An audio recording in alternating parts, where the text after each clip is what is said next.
Hello and welcome back to Super U3, the channel where we turn powerful books into lessons you can use in everyday life. Think about this.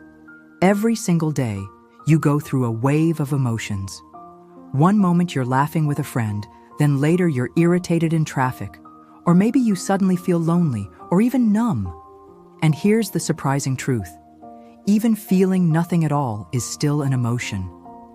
Most of us don't stop to think about our emotions. We just react.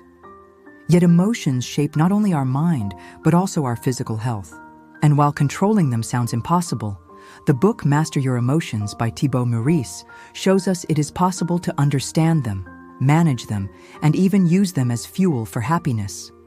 Today, we'll explore the big ideas from this book. You'll learn why negative emotions are so strong, how to break free from them, and how to turn emotions into guides that help you live better.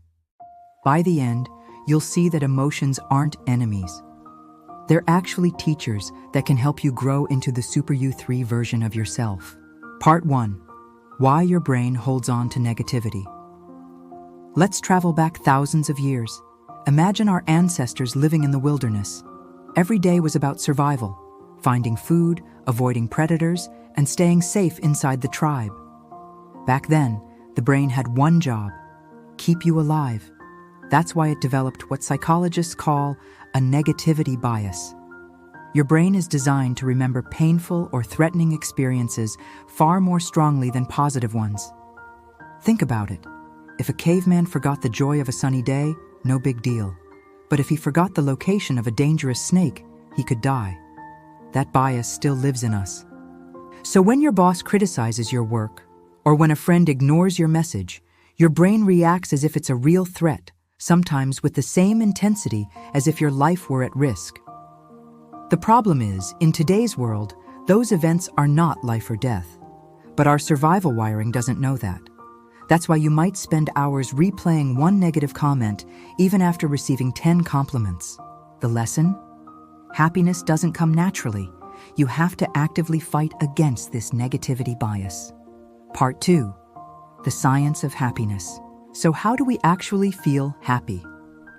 One key player is dopamine, a chemical messenger in your brain.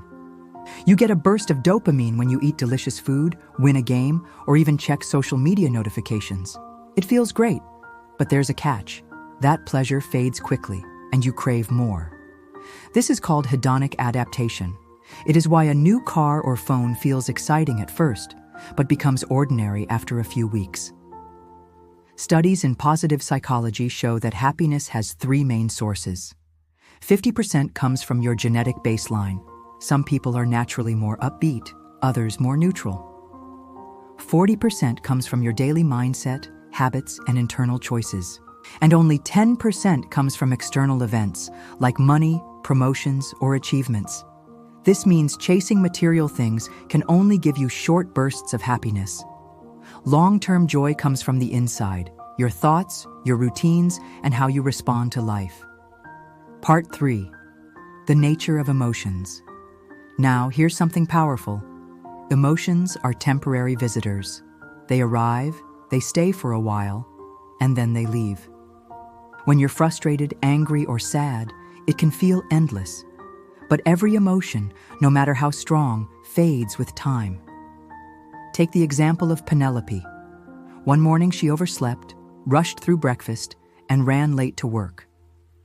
The irritation stuck with her for hours, even though the actual problem, waking up late, was over. The trick is not to force yourself to stop feeling. Instead, detach from the emotion.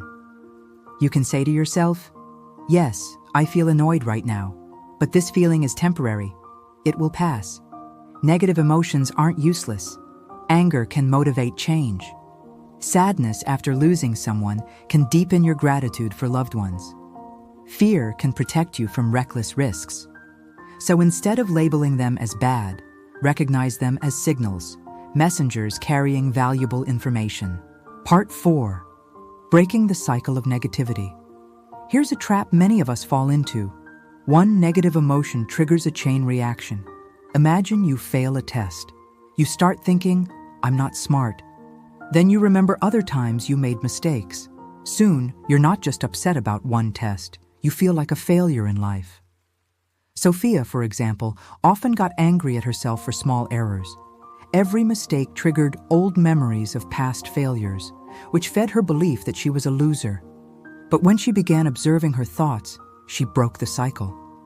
She reminded herself, "I'm human, and humans make mistakes." She also listed her achievements to balance her perspective. The key here is awareness. Notice what triggers your emotions. Write them down, track patterns, ask, what emotion am I feeling? What triggered it? How do I usually react? How could I respond differently next time? The more you practice this, the less power negative emotions will have over you. Part 5. Changing your perspective. Many of our struggles come from rigid beliefs about how life should be. Losing my job is a disaster. But what if it's a chance to pursue something better? I must get married before 30. But is that your dream or society's pressure? The future terrifies me. But worrying about tomorrow robs today of peace. Notice how these beliefs are just interpretations, and interpretations can be changed. You can't always control what happens to you, but you can control how you frame it. That choice determines whether you stay trapped in sadness or move forward with resilience. Part 6. Letting go of emotions. Holding emotions inside is like carrying a backpack filled with rocks. It weighs you down mentally and physically. Think about how your body reacts when you're angry. Heart racing, sweaty palms, hot face. That's why letting go matters. Here are 3 simple tools. Detach. Instead of saying, "I am stupid," reframe it as, "I feel stupid right now." You are not your emotion. Label. Treat emotions like clothes. You can wear them for a while, then take them off. Release.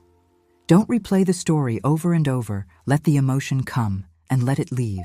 One powerful technique is the Sedona method. It involves asking yourself, can I let this feeling go? Can I allow it to simply be here? Can I even welcome it? Then ask, when?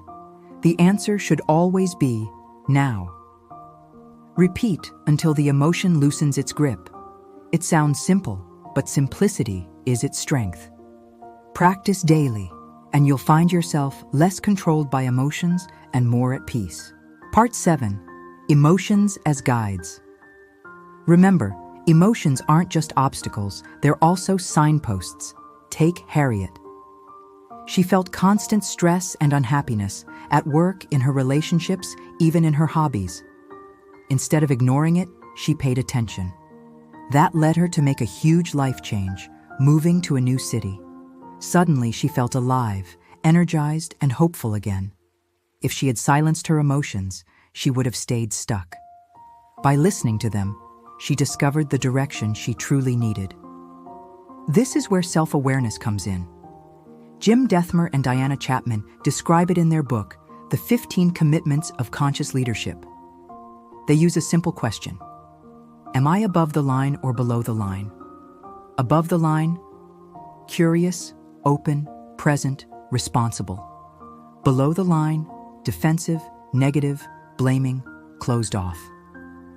Whenever you notice your behavior, ask yourself this question. It will tell you whether your emotions are guiding you forward or holding you back. Part 8. Recording your emotions. One practical tool is to keep an emotion journal. For 1 week, write down how you feel each day. Rate your emotions from 1, very low, to 10, very high. Then reflect. What triggered my negative emotions? Was my interpretation realistic? What helped me recover? What can I do differently next time? 2 benefits come from this. You become more aware of your patterns. You gain control over how to shift into more positive states. Over time, journaling becomes a mirror, showing you how far you've come. Conclusion. So, what have we learned? Negativity bias is hardwired in us, but happiness requires actively pushing against it. Emotions are temporary visitors. Don't mistake them for permanent truths. Your perspective shapes your happiness more than external events. Letting go of emotions free your mind and body. Self-awareness helps you use emotions as guides, not chains. Recording emotions helps you spot patterns and grow stronger. Remember this, your emotions do not define you. They come and go. The positive ones bring joy, and the difficult ones bring wisdom. Both can be used to live a richer, fuller life. Thank you for watching this extended summary of Master Your Emotions. If you found this helpful, please like, share, and subscribe to Super You 3 for more life-changing insights.